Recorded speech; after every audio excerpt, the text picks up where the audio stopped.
வரமத்துல்லாஹி வபரகாத்துஹு. என் பேர் ஆஷிஃபா பானு. ஸோ இன்றைக்கி நம்ம கேலிகிராஃபியில் ஸ்டார்டிங் ஸ்டேஜ், அதாவது பேசிக்ஸ் ஆஃப் அரபிக் கேலிகிராஃபி, அதோட ஹிஸ்ட்ரி அண்ட் நுக்தா போர்ஷன் அண்ட் லெட்டர்ஸ் எல்லாமே எப்படி அரபிக் கேலிகிராஃபியில் டபுள் பென்சில் யூஸ் பண்ணி எழுதுறது அப்படிங்கிறத நம்ம லேர்ன் பண்ணிக்க போகிறோம். So first, what is Arabic calligraphy அப்படிங்கிற கொஷின் உங்கள் எல்லாத்துக்குமே இருக்கும்.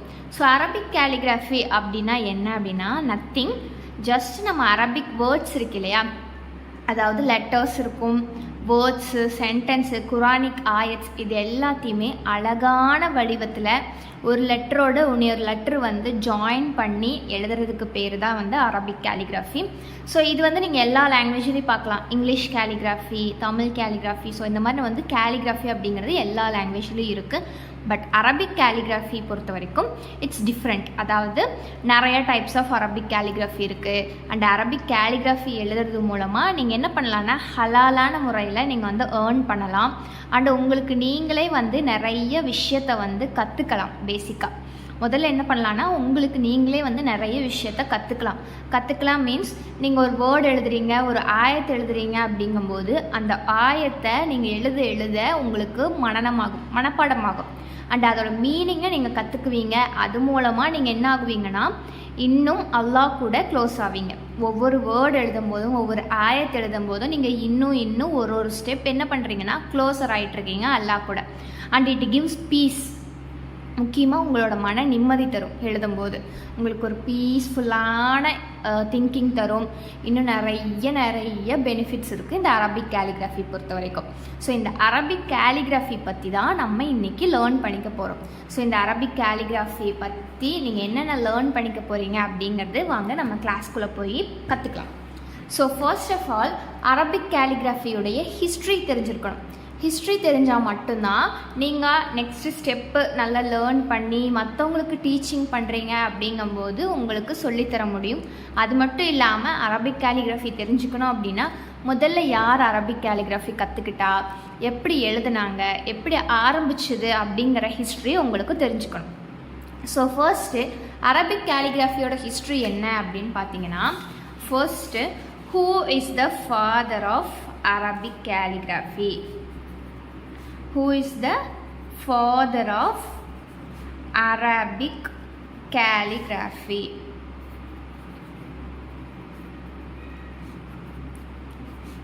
ஸோ இது யார் அப்படின்னு பார்த்தீங்கன்னா, இப்னு முகல்லா அப்படிங்கிற பர்சன் தான் அரபிக் கேலிகிராஃபியுடைய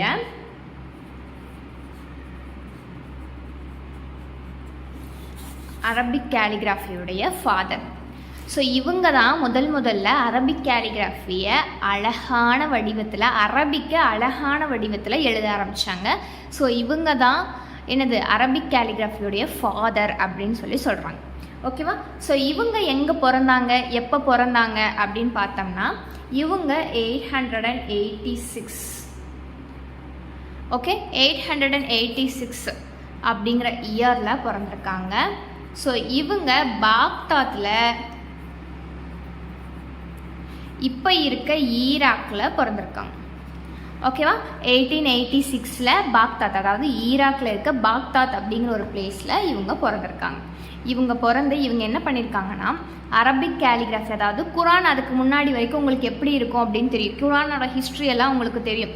முதல்ல நபி ஸல்லல்லாஹு அலைஹி வஸல்லம் அவங்களுக்கு வஹி வந்தப்போ அந்த காலத்தில் யாருக்கும் அவ்வளோக்கா படிக்க தெரியாது, எழுத தெரியாது.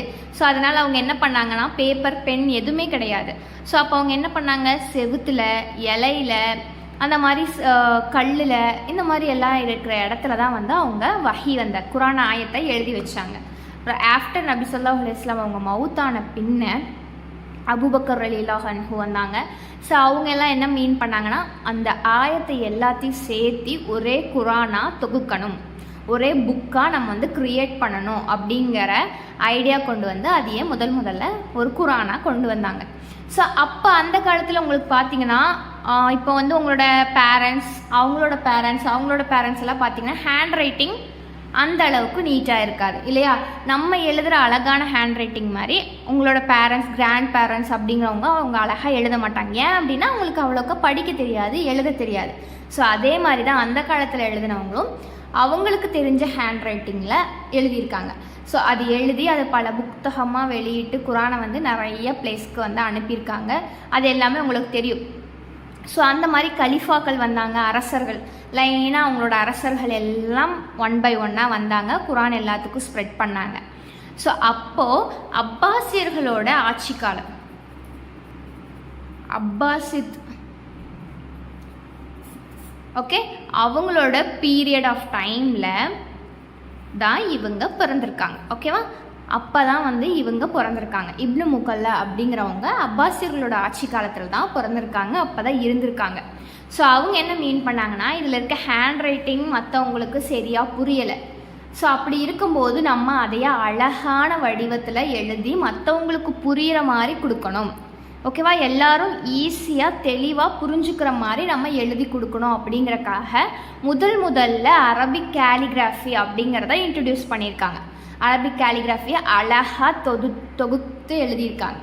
ஓகேவா? ஸோ முதல்ல குரானை அழகான வடிவத்தில் எழுதுனது யார் அப்படின்னு பார்த்தீங்கன்னாலும் உங்களுக்கு இப்னு முகல்லா அப்படிங்கிற பர்சன் தான் எழுதியிருக்காங்க. ஸோ இவங்க என்ன லாங்குவேஜில், அதாவது என்ன வகையான அரபிக் ஸ்கிரிப்டில் எழுதியிருக்காங்க அப்படின்னு பார்த்தீங்கன்னா நஸ்க். ஓகேவா? நஸ்க் ஸ்கிரிப்ட். ஓகே, நஸ்க் ஸ்கிரிப்ட் அப்படிங்கிற ஒரு வடிவத்தில் எழுதியிருக்காங்க. அதாவது அரபிக் கேலிகிராஃபி பொறுத்த வரைக்கும் உங்களுக்கு நிறைய டைப்ஸ் இருக்குது. அதாவது டைப்ஸ் அப்படின்னா ஒவ்வொருத்தரோட ஹேண்ட் ரைட்டிங் ஒவ்வொரு விதமாக இருக்கும். நான் எழுதுகிற ஒரு இங்கிலீஷ் ஹேண்ட் ரைட்டிங், அதாவது நான் இப்போ எழுதியிருக்கேன் இல்லையா இங்கிலீஷ் ஹேண்ட் ரைட்டிங், இந்த மாதிரி ஹேண்ட் ரைட்டிங்கில் நீங்கள் எழுத மாட்டீங்க, நீங்கள் எழுதுகிற ஹேண்ட் ரைட்டிங் எனக்கு வராது. அந்த மாதிரி இவங்களோட ஹேண்ட் ரைட்டிங் பேர் என்ன அப்படின்னா நஸ்க் ஸ்கிரிப்ட். ஓகேவா? இந்த மாதிரி நிறைய டைப்ஸ் ஆஃப் ஸ்கிரிப்ட் இருக்குது. குஃபிக்குன்னு இருக்குது. குஃபிக்கு தான் வந்து என்ன அப்படின்னு பார்த்தீங்கன்னா பழமையான மொழி, அதாவது ஓல்டஸ்ட் லாங்குவேஜ், ஓல்டஸ்ட் ஸ்கிரிப்ட். ஓகேவா? மிக பழமையான எழுத்து வடிவம் என்ன அப்படின்னு பார்த்தீங்கன்னா குஃபிக்.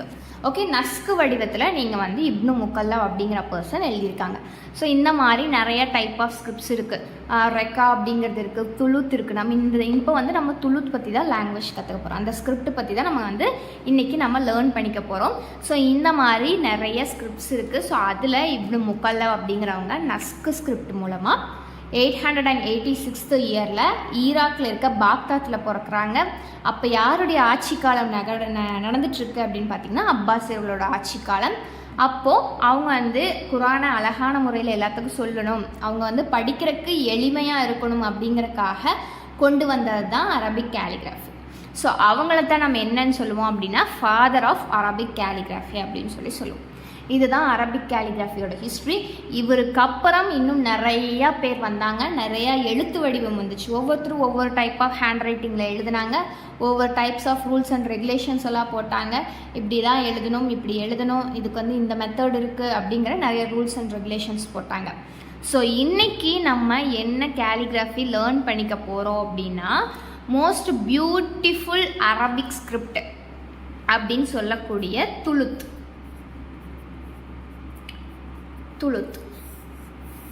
மோஸ்ட் பியூட்டிஃபுல் அரபிக் கேலிகிராஃபி என்ன அப்படின்னு பார்த்தீங்கன்னா துளுத்.